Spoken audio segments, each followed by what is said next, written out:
Hey, it's Coach Nick Timonello, and I'm here with my very good friend, Performance University intern, and as of recently, professional baseball player, Dan Blewett from danblewett.com.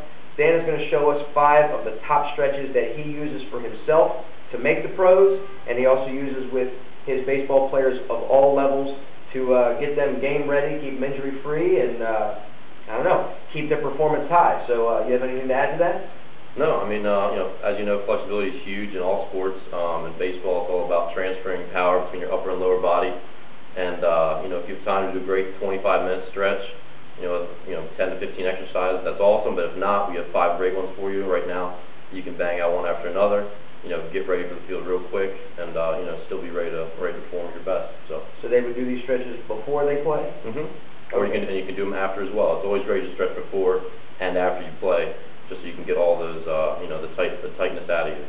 Yeah, sounds good.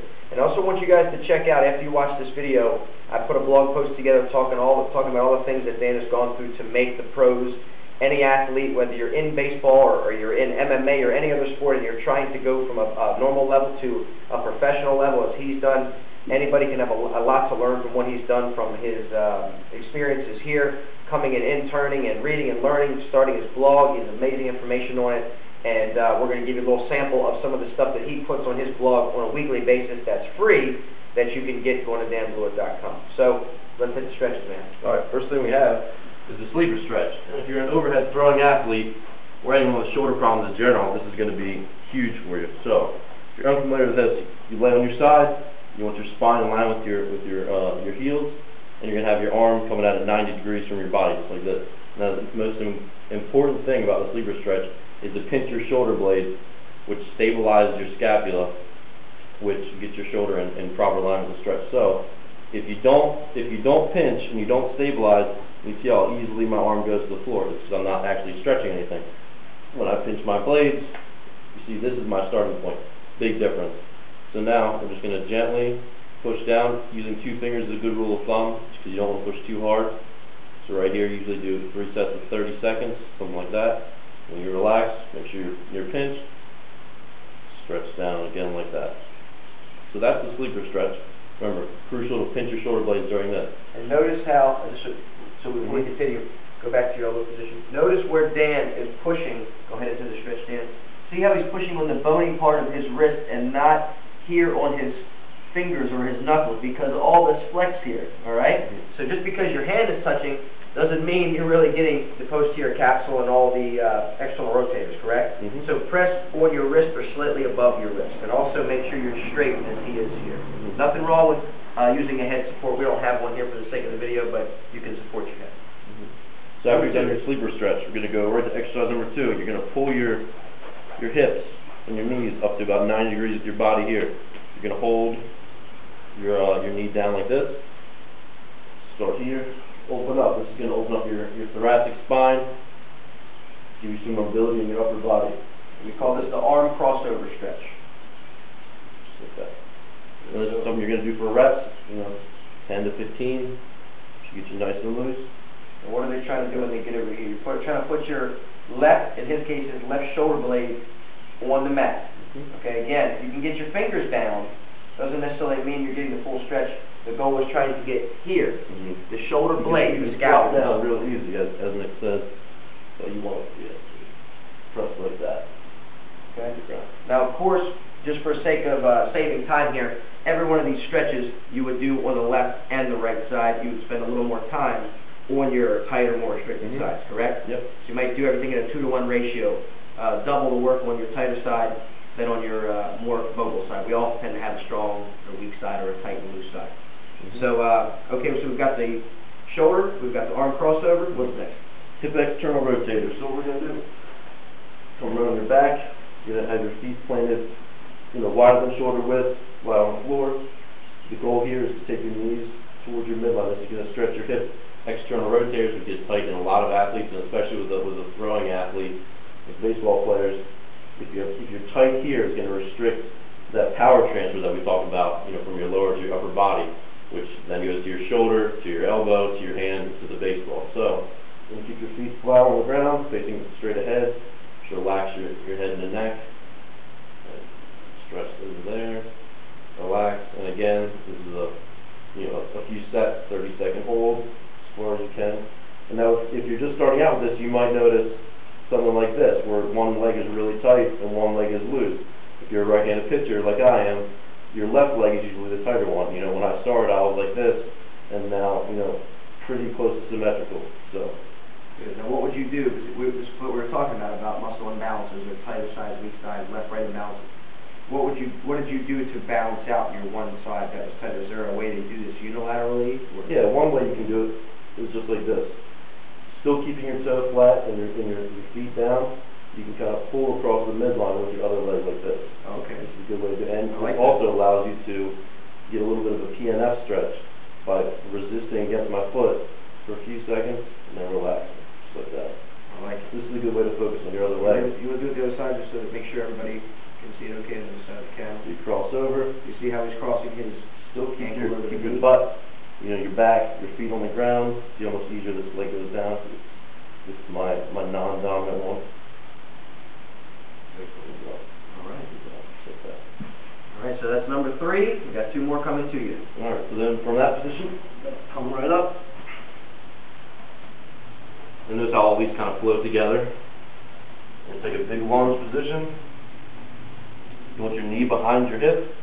What we're going to do is going to get your quads and your hip flexors. We're going to reach back with your opposite arm and lean in as you pull your legs towards your butt. This is a great stretch coming right through here.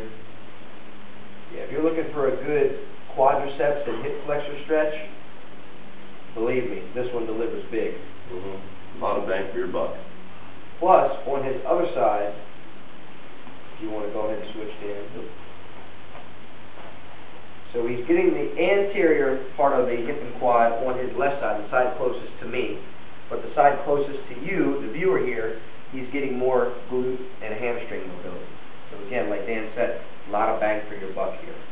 This is working on hip separation, one hip in front, one hip behind. That's very important for acceleration sports, running, sprinting, jumping, that ability to drive one leg up and one leg behind you. That's how you move.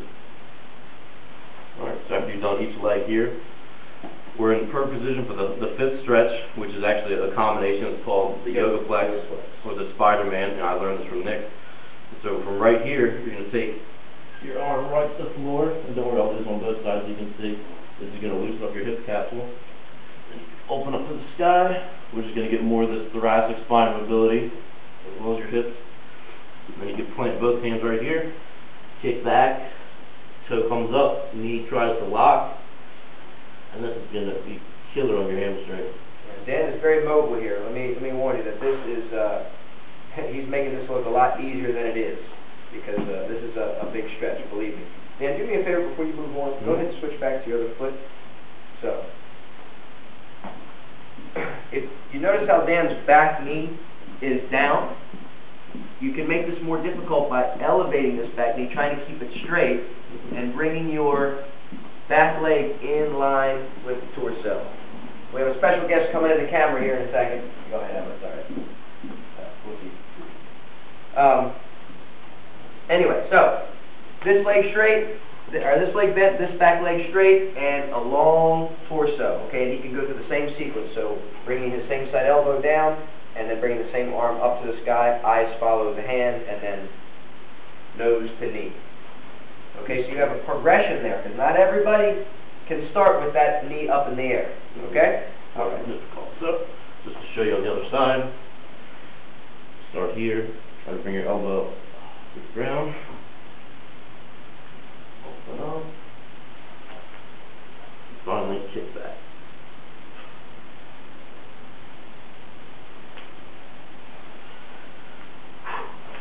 All right, there you have it, nice and limbered up. So I just want to thank Nick for teaching me all these, great stretches. Oh, I didn't teach him all of it. He just taught me some good stuff just now. But, and if you're any kind of athlete, those are great for baseball players because they teach you how to, really loosen up your upper body, your lower body, as well as get everything in line to transfer power between upper and lower. So, if you have 5 minutes, you can do those 5 stretches and you'll be good to go. So. Yeah, my message from a coaching perspective to any of you personal trainers or sports coaches out there watching these videos, Dan brought up a good point. He said, notice how these all flow together. if you're stretching or warming up, or as much of your training as you can have a nice steady flow where things don't seem all over the place and one stretch kind of leads and builds on the other, that's what yoga is based on, and it's easier to follow when there seems to be a format and a consistent flow. So there's no reason why we can't take that proven principle and bring it into the sports performance and the high-end professional athlete training realm, all the way down to junior athletes and adult athletes and so on and so forth. So what Dan has given you is 5 very, very powerful tools just now. From a baseball player for all athletes, we've gone shoulder, then he's integrated the shoulder and the thoracic with the arm crossover with a little bit of hip because you're holding the leg down. Then we got in a commonly tight area, which is the hip flexor and quadricep area, okay, and the hip separation on the other side. So you got hips, right? And then we did the combination. Oh wait, I'm missing one. We got lateral hip, then anterior posterior hip, and then he brought it all together with that yoga flex, where he was here, where you're getting hip separation, you're getting thoracic, and you're getting shoulder. So that 5th stretch is the big one. It brings them all together. But I don't think it's as effective if you just start with that, right? Yeah. You got to do all the pieces together, isolate, and then integrate. Yep, right? Absolutely. Anything else you want to add? No. Thank you guys for stopping in. All right, well, Take it out to the field. There you go. Be sure to check out my blog as well, because I'm going to talk a little bit about what Dan has got going. Incredible story, and I want you to check out Dan's blog as well, because he's going to give you the specifics of these stretches, how long to do them, and exactly amount of reps. All those links are in the description next to this video. Thanks for watching.